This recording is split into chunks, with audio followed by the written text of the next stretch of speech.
ya que empezamos hace varios videos con el tema de la Revolución Rusa, el comunismo, la Unión Soviética, vamos a ir a los orígenes y vamos a ver qué es lo que dijo Marx.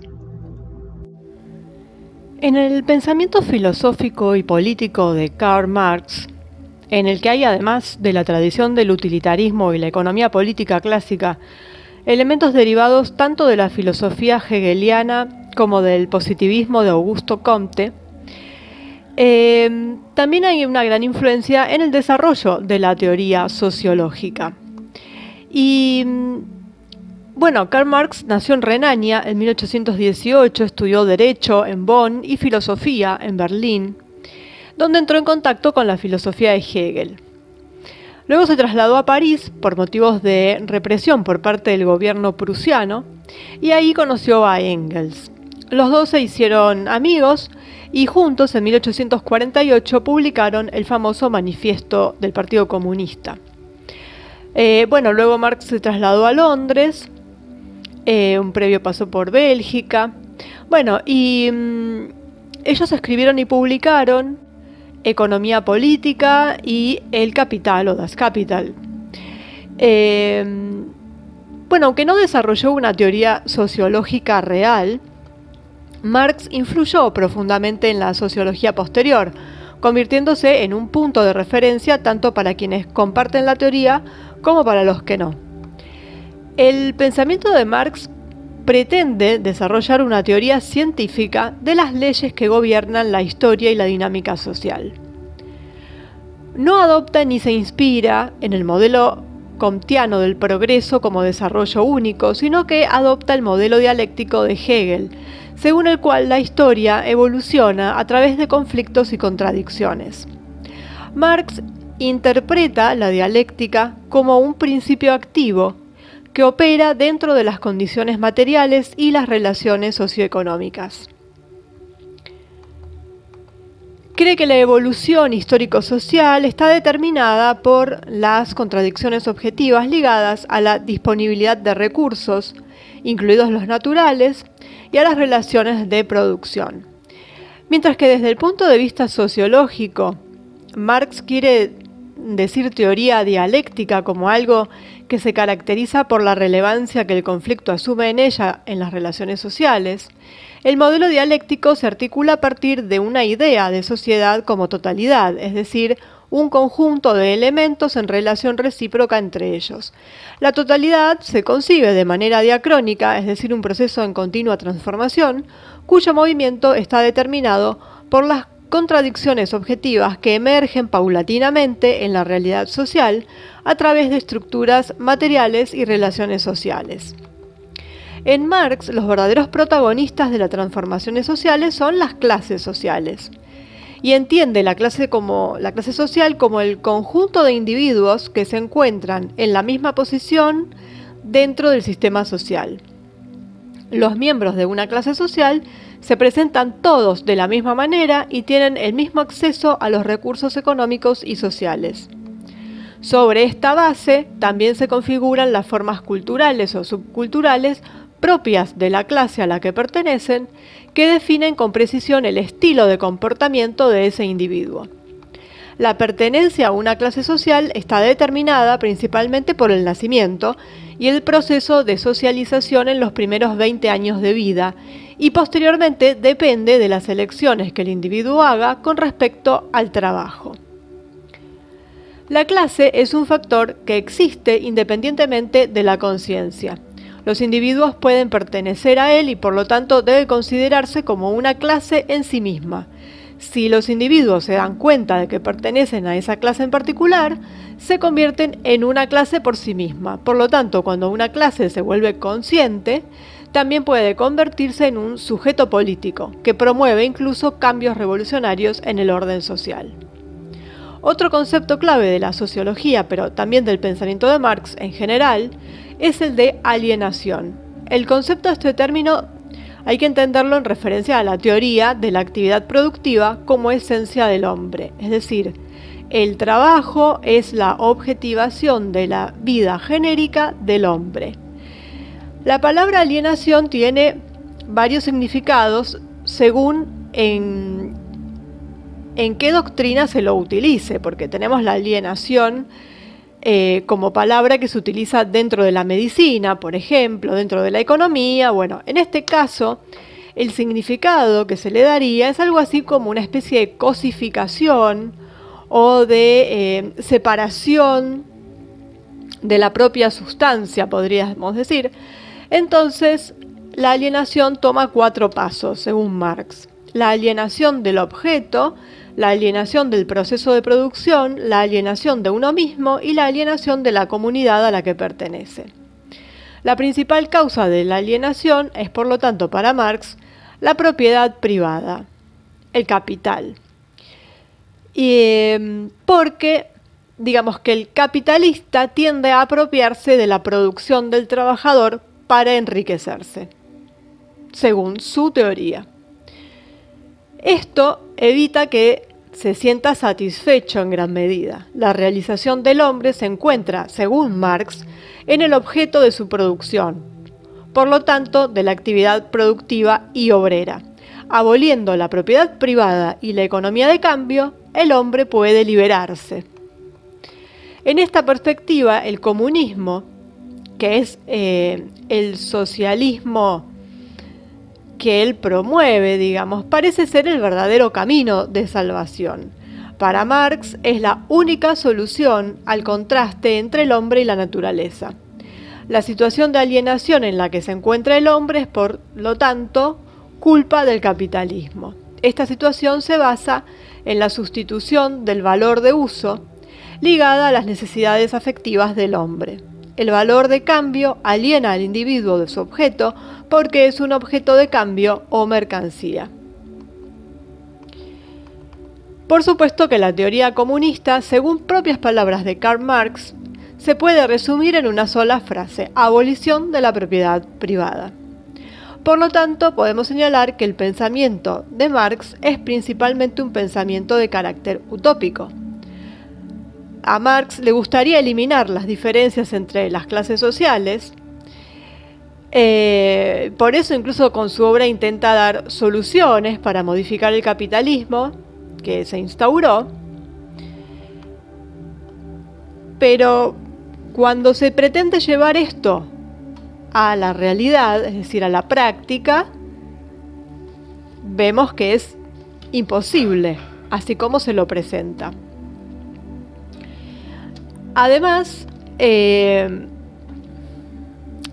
digamos que él, al hacer hincapié siempre en esto de lo que llama la dictadura del proletariado, es decir, que él dice que lo que se instauró es una dictadura de la burguesía, que hizo crecer el tema del capitalismo y que son los que oprimen a los obreros, y que entonces eso hay que modificarlo y pasar a la dictadura de los obreros. Bueno, no sería lo ideal reemplazar una dictadura por otra, en todo caso, sino que habría que abolir la diferencia entre las clases. Y bueno, eso en la teoría está muy bien, pero en la práctica ya vimos lo que pasó, porque además de ser muy difícil de pasarlo a la práctica, ya per se, sino que además no está teniendo en cuenta, y yo creo que adrede, no está teniendo en cuenta el sistema del planeta por el cual existen diferentes grupos de poder que no van a permitir esto. Y se sabe además que él fue servil a este grupo de poder y que toda esta teoría, que es muy bonita, ya desde su nacimiento se sabe que no se puede llevar a la práctica y que está hecha para terminar como termina y para enfrentar a las clases y para que haya una lucha de clases.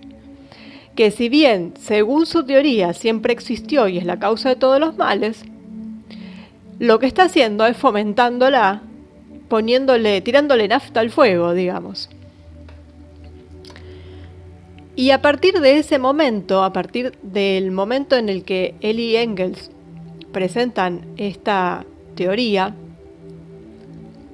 ya empiezan las interpretaciones de los diferentes intelectuales, políticos, economistas y demás. Y al día de hoy tenemos cantidad de interpretaciones que se van modificando según la conveniencia de cada cual. Y entonces ya tenemos una ramificación de lo que es el marxismo que tiene una cantidad de caminos a seguir que ya no tienen nada que ver con su origen tampoco. Pero todos reclaman ser hijos de Marx, digamos. Entonces hoy en día es muy difícil, ya cuando alguien se autoproclama marxista, habría que ver a cuál de todas las interpretaciones adhiere. Pasa como con la Biblia y sus famosas interpretaciones teológicas, en donde ya empieza a cambiar todo y a manipularse, y lo que siempre hablamos, la gran manipulación de todo para que le sirva al que lo está interpretando en ese momento. Y después eso queda ahí como un residuo quizás, o no, quizás sea utilizado, pero bueno, ahí queda. Y se le van sumando otras. Y entonces tenemos un montón de socialismos, de comunismos, cada uno peleándose entre ellos, haciéndose la guerra entre ellos, diciendo que no tienen nada que ver uno con el otro y demás.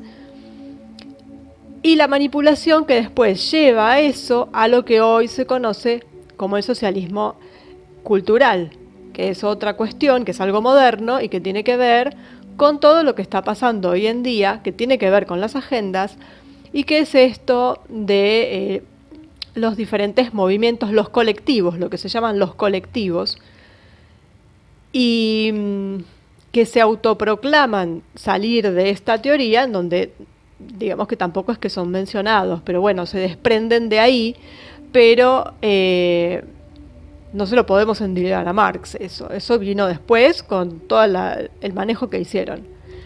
Pero bueno, de ahí viene todo lo que estamos viendo, todas esas enseñanzas en las escuelas, bueno, la cuestión de género, todo lo que vemos que en los últimos años está haciendo estragos y que está muy de moda también.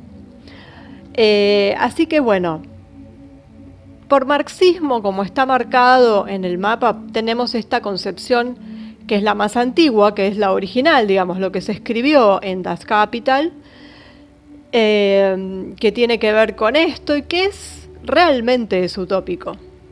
Más allá del interés también que haya habido al escribirlo, porque también algunos dicen que, bueno, que él puso el nombre, esto no se puede comprobar, pero como sea, no importa quién lo haya escrito, si no fue él,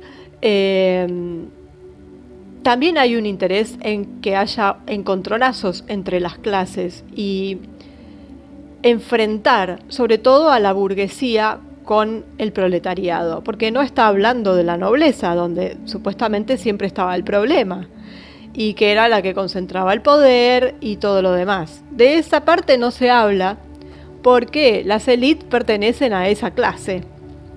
Entonces lo que pretenden es poner a burgueses contra proletarios y echarle toda la culpa del capitalismo a los burgueses. Entonces tampoco me parece, si hay una lucha de clases, es una lucha de todas las clases. Es bastante llamativo que no se mencione, como se hizo, por ejemplo, en la Revolución Francesa, a la clase que está más arriba, porque en el momento en el que él escribe esto, existían y tenían poder, mucho más que ahora. Así que, bueno, eso de poner clase contra clase y justamente la burguesía, que sería la clase media, en contra de los obreros, y tratar de llevar esto a una práctica que es imposible de llevar y que además tuvo a sus primeros, digamos, adeptos en los soviéticos, es decir, en los bolcheviques, Lenin, demás, que hicieron, además le agregaron a lo que ya había, le agregaron su propia concepción y llegamos a lo que llegamos después. Así que, bueno, Ya habíamos hablado de Marx cuando hablamos de la revolución bolchevique y del terror rojo, y de cómo él antes escribía poemas, ¿no? Y se notaba también esto de que, bueno, después se ven todos los que siguieron con el comunismo a ese nivel, que es un gran odio hacia la humanidad completa, una autodestrucción. Y de hecho hay un estudio psiquiátrico que dice que es una patología esto. A muchos no les va a gustar, pero coincide con una patología, y que justamente tenían todos ellos, todos estos líderes. Y en Marx también lo vemos. Bueno, así que estamos llegando al fin de esta sucesión de hechos que nos muestran los comienzos del comunismo, las revoluciones de este tipo, porque fue lo que marcó esta primera etapa del siglo XX. Y por supuesto que después vamos a pasar a lo que normalmente se pone en la vereda de enfrente, que es el totalitarismo de lo que se llama la extrema derecha, y que, como siempre decimos, son extremos que se tocan. Y bueno, hay que tener en cuenta qué es lo que dijo él originalmente, porque después surgieron muchísimas ramificaciones, entonces también hay que estar atento, tener cuidado cuando uno está hablando con alguien que se dice marxista, ver si realmente lo es, si está tomando eso que él dijo o no, más allá de si a uno le gusta o no le gusta. Pero el marxismo, según el propio Marx, es una cosa, y lo que vino después nos podemos encontrar con un mar de interpretaciones. Entonces, saber que existen esas diferentes interpretaciones y que todos dicen ser los originales. Entonces, bueno, está bueno conocer y saber qué fue lo que dijo. Para que le interesa, por supuesto, puede leerse el libro entero, y ya ahí, bueno, no va a tener ninguna duda.